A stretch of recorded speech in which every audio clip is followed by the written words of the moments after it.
new survey shows that just 27% of men rate their mental health as excellent. And when it comes to financial health, that number drops even lower to just 15%. It's a silent struggle for many men, especially when financial stress goes unspoken. I recently spoke to a financial therapist about the connection between money and mental health and what men can do about it. Good morning, Nathan. How are you today?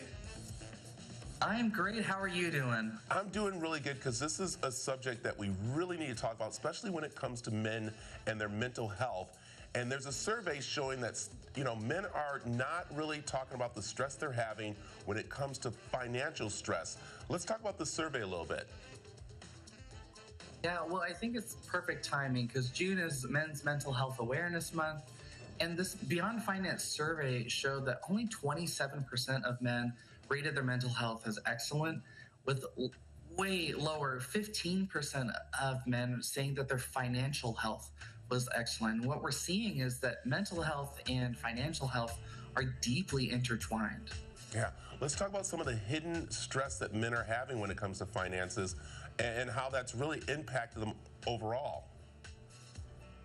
Yeah, well, unfortunately, as we experience more stress, what it can lead to is frustration, overwhelm, anxiety, and quite frankly, a lot of embarrassment. Another thing that we're seeing from this Beyond Finance survey is just how much shame and secrecy men can have because they feel like they're supposed to have it all together and men are supposed to be stoic, but unfortunately, that just isn't the case. No one has it all together. That's okay. We need to make space for that. Yeah, we know that men, and I'm one of them, hides, our stress, but we take it out in other ways, and that's with our families and partners, kind of like maybe not participating or, maybe getting a little angry, a little frustrated when it comes to groceries or something like that. So how do we have this healthy talk with our family members about our stress and about our finances? Yeah, I think we have to remember that finances isn't just about the dollars and cents and what's coming in and what's going out. We got to acknowledge that money is inherently emotional.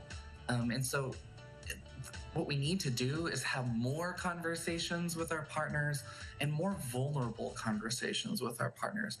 Talk about what it's like to feel the stress. Talk about what it's like to grow up the way that you did or to feel some of the pressures you do about being a man or being a provider. And just got to remember, humans aren't supposed to do things alone. We got to have a team.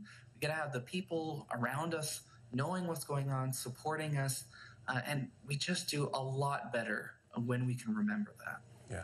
Let's talk about ways and steps men can actually help themselves, and people can help them too, with the shame of debt and overwhelmed with bills and stuff like that. Where's the first step we start doing? Yeah, there's a few steps I think are crucial. First, what we talked about a little bit is find your people, whether it's a friend, a family member, a partner, or a professional. Have some place to go so that you aren't isolated, so you don't stay stuck in this all by yourself. Second thing is try to make small goals and small plans. A lot of times we feel like we have to do it all together all at once, have this big master plan. You don't.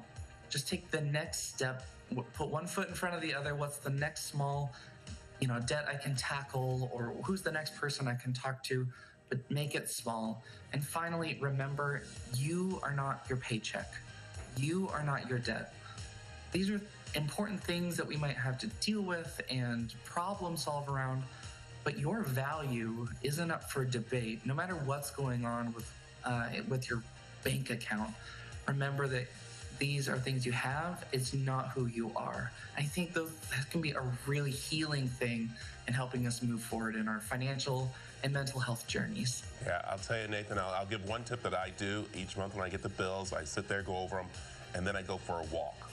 That's my mental health right there. I go for a walk just to cool down and just to relax and then go back to it because it could be overwhelming. And this is such an important time where you need to make sure we take care of our mental health and our finances. So where can people find more information?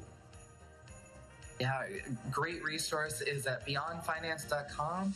You can actually get a free downloadable personal finance guide under the financial wellness section of the website.